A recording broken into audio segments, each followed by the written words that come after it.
puissant que toute liturgie. Ce sont des conseils précieux. On va aller sur, merci Seigneur pour ta grâce, Éphésiens chapitre 4, verset, oui c'est ce qu'on a dit tout à l'heure, on va le lire, on va rentrer quelque part.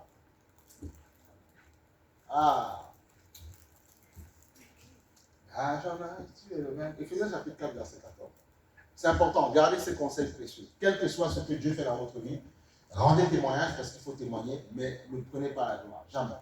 Dites Seigneur, ça c'est rien, ça ne vaut rien, parce que j'ai connu des personnes qui faisaient mieux encore, meilleur, et malheureusement qui ont bouffé la poussière. Voilà.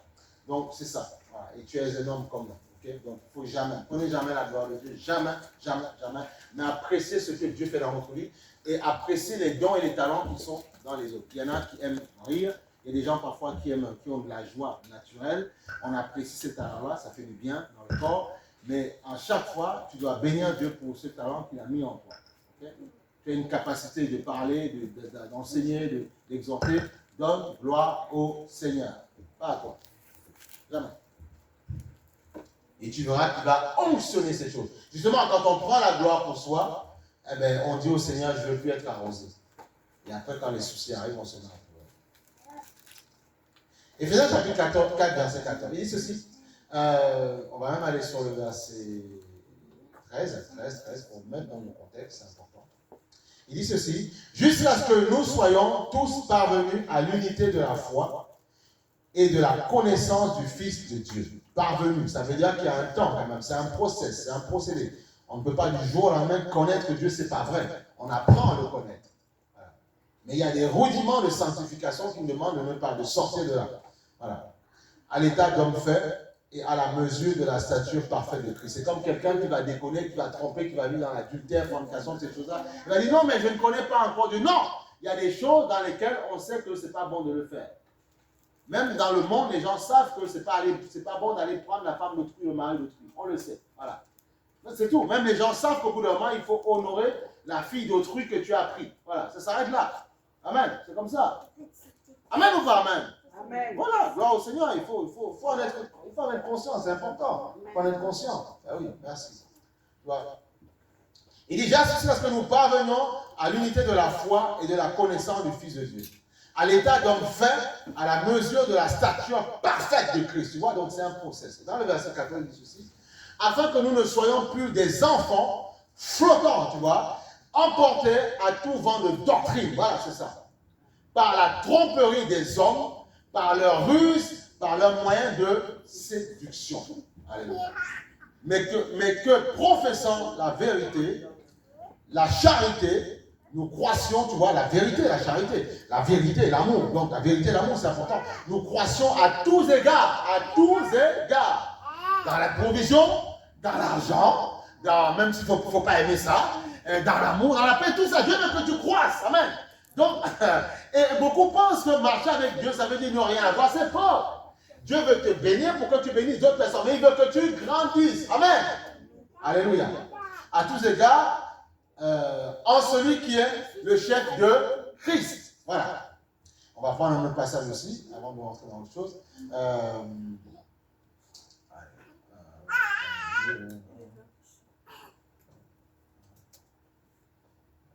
C'est important qu'on nous enseigne de manière, qu'on essaie de mettre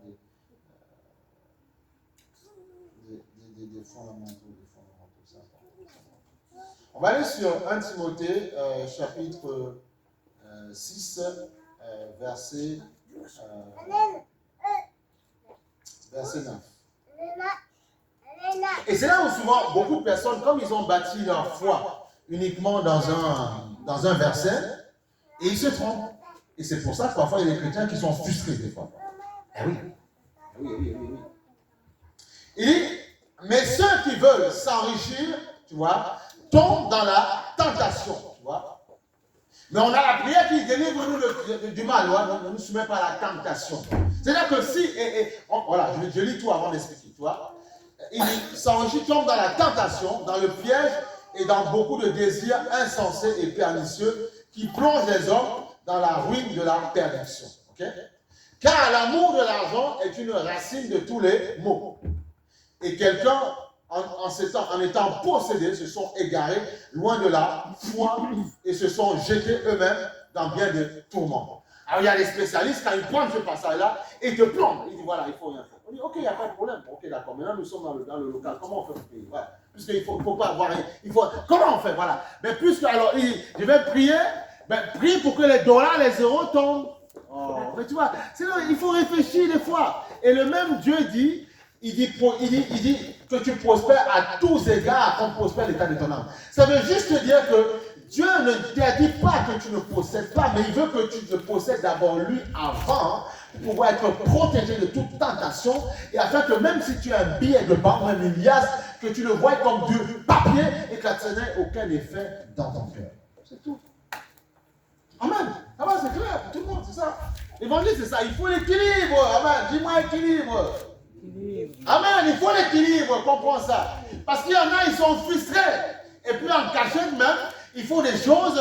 Ils disent non, si je dis ça, on va me dire oui. Non, on te dit juste aime d'abord Dieu avant. Alléluia. Avant. Et c'est pour ça que parfois tu vas voir, quelqu'un va arriver dans une église.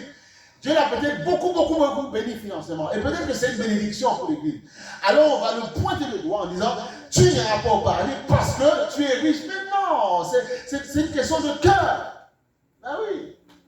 Alors si personne n'a rien, comment on fait? On ne va pas s'en sortir. Comment on fait, soi-disant, pour les missions? Comment on fait? Bien sûr, un frère ici peut t'aider à te payer un billet d'avion. Mais tu ne peux pas tout dépendre de l'autre, puisque Dieu dit, le Seigneur dans sa parole, il dit, ne devez rien à personne que de vous aimer les uns les autres. Tu vois? C'est pour ça que si tu fais ta doctrine que sur un verset, tu as tout faux. Alors on va écouter ça, on va dire, bon, nos enfants, il ne faut pas aller à l'école. Comme souvent, il y en a un qui a fait le truc là. Il ne faut pas aller à l'école, tout ce que tu as fait, tu laisses tomber, tu t'appelles au ministère, tu arrêtes tout, tu ne fais plus rien, parce que c'est Dieu, mais il va pouvoir comment. Et bien après, je vais commencer à aller au frère, il faut donner. Et je vais mettre une pression folle. Je vais appeler dans le téléphone, frère, tu n'as pas donné ta dîme, tes offrandes, il faut donner, parce que Dieu va te maudire. On parle de vérité ici. Et c'est ça le problème. Parce qu'on n'a pas compris, on dit oui. Et il y a une autre parole qui dit, mais celui qui t'a appelé, il prendra soin de toi. Mais il prendra soin de toi, comment? Il bénira l'œuvre de tes mains. Oui. On doit vous le dire, ces vérités-là. Tu vois, moi je suis tranquille avec ça. Amen, alléluia, pour grandir au fur et à mesure. Et quand vous apportez pour le Seigneur, vous apportez pour Dieu, pour que Dieu vous bénisse encore plus. Alléluia, c'est ça. Et que vous soyez que demain, on puisse faire des missions pour le Seigneur et que Dieu vous remplisse encore plus davantage. Mais il faut comprendre que Dieu n'a jamais dit qu'il ne faut rien posséder. Il veut que tu possèdes, mais que tu le possèdes lui avant. Tu aimeras ton Dieu de tout ton cœur, de toute ton âme, de toute ta pensée. Et après, tu aimeras ton prochain comme toi-même. Alléluia. C'est ça. Et tu as des gens, parfois, ils enchaînent les prières. On dit, mais après, il y a quoi? Parce qu'ils n'ont pas compris que la prière défriche, mais après le défrichement, il faut se mettre à l'œuvre. Quand les gens construisent une maison, ou un appartement, ou un immeuble, on défriche, on défriche, on ne laisse pas en friche. On construit, on creuse, on met les fondations, on fait monter le petit. Parce que la nature aura du vivre. Si on nettoie, on défriche ce terrain, on ne construit rien, les herbes vont à nouveau repousser. Si on casse tout ce qui est béton, tout ce qui est, vous allez voir que tôt ou tard, la nature va reprendre ses droits. Les herbes vont continuer à repousser. C'est parce que l'homme a dominé son espace avec l'intelligence que Dieu lui a donnée. Et il agit uniquement sur la parole qui dit dominer, assujettisser. Amen. Donc tu vois, il y a des gens qui sont dans ce monde, même qui ne croient pas en Dieu, qui font ce que Dieu leur demande de faire. Parce que c'est dans leur génome, c'est dans leur ADN de dominer. Mais sauf qu'il y en a inspirés par le diable qui domine leur semblable, dans l'esclavage, dans le colonialisme et tout ça. Alors que Dieu a dit, domine par l'intelligence qui est à toi, domine ton espace, afin que ton prochain puisse profiter, et que ton prochain domine son espace, et que tu puisses aussi profiter. Amen. Nous sommes Africains, on domine le continent africain, et les gens vont se faire plaisir de venir visiter le pays. Nous sommes Européens, on domine le continent européen, les Africains seront heureux de venir en vacances visiter. Nous sommes Asiatiques, nous dominons, et ils seront heureux. Amen, c'est simplement ce que Dieu veut. C'est simplement ce qu'il a demandé. Mais il faut la connaissance pour comprendre tout ça. Alléluia. Gloire soit rendue au Seigneur de gloire. Amen. On va aller maintenant sur... c'est important. Amen. On parle de fondamentaux aujourd'hui, de fondamentaux, c'est important. Ésaïe chapitre 11, verset 2, fondamentaux. J'essaye de structurer, de bâtir ta foi.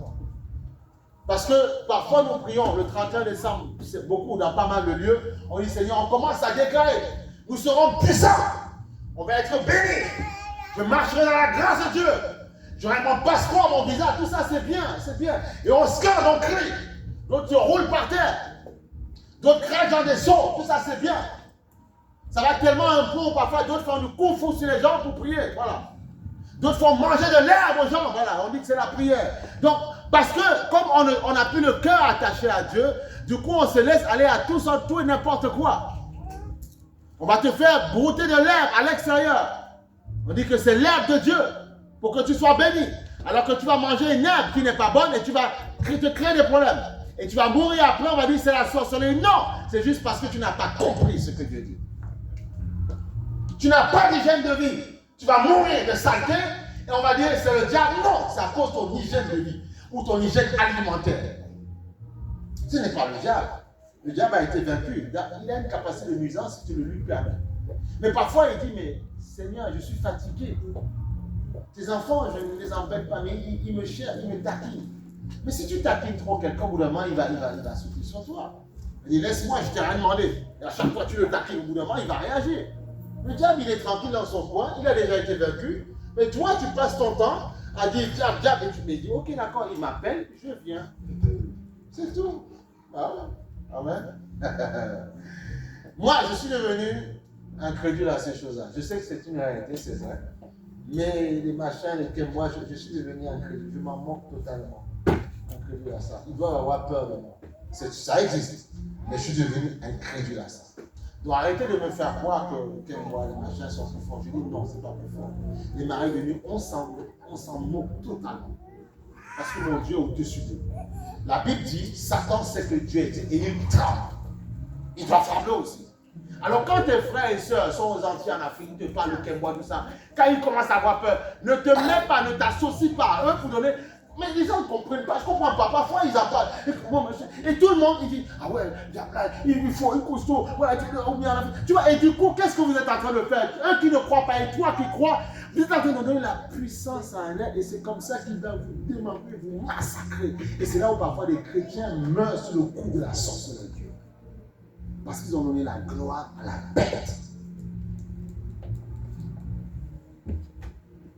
Et quand parfois un membre de ta famille veut un petit peu s'en sortir de ça, mais toi, avec ton passé, parce que tu as été terrassé pour ça, il a dit, l'homme est esclave de ce qu'on fait de lui, mais tu te souviens de ton passé et tu discutes avec eux et vous donnez la gloire à Satan.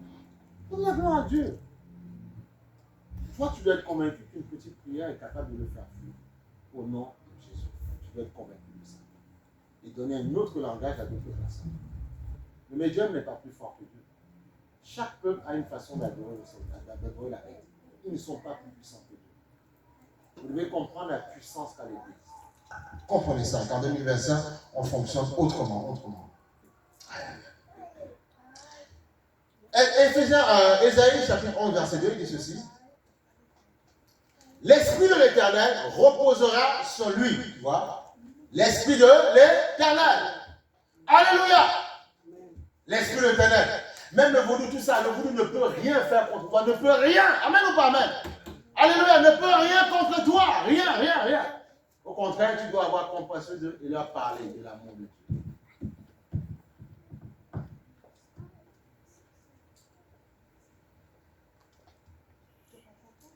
L'Esprit de l'Éternel reposera sur lui, esprit de sagesse et d'intelligence, esprit de conseil et de force, esprit de connaissance et de crainte de l'Éternel. Voilà le Saint-Esprit, ce qu'il vient faire dans ta vie. Amen. On dit, il reposera sur lui. On parlait de Christ quand Christ allait venir. Mais nous savons que nous sommes aussi fils adoptifs en Jésus-Christ. Et la Bible dit que il est en nous par son esprit. Donc la promesse qui avait été donnée à Jésus-Christ est pour nous aussi. Ésaïe, c'est ce qu'on appelle, c'était un prophète majeur. Le prophète majeur, c'est celui qui annonce les temps à venir. Le prophète mineur est limité dans le temps. Alors que le prophète majeur parle à toutes les générations. Ésaïe était un prophète majeur. Voilà. Parce que sa prophétie ne se limitait pas uniquement, tu dois écrire ça, tu dois comprendre. Parce qu'il y en a qui disent, oui, mais je veux être formé, mais c'est comme ça qu'on forme. Il faut écrire. Il y a les prophètes majeurs et les prophètes mineurs. Les prophètes majeurs, par leur prophétie, parlent à l'humanité. Et d'autres, elle est limitée à leur espace, leur famille ou bien leur région, voilà. Ce qu'on appelle les prophètes mineurs.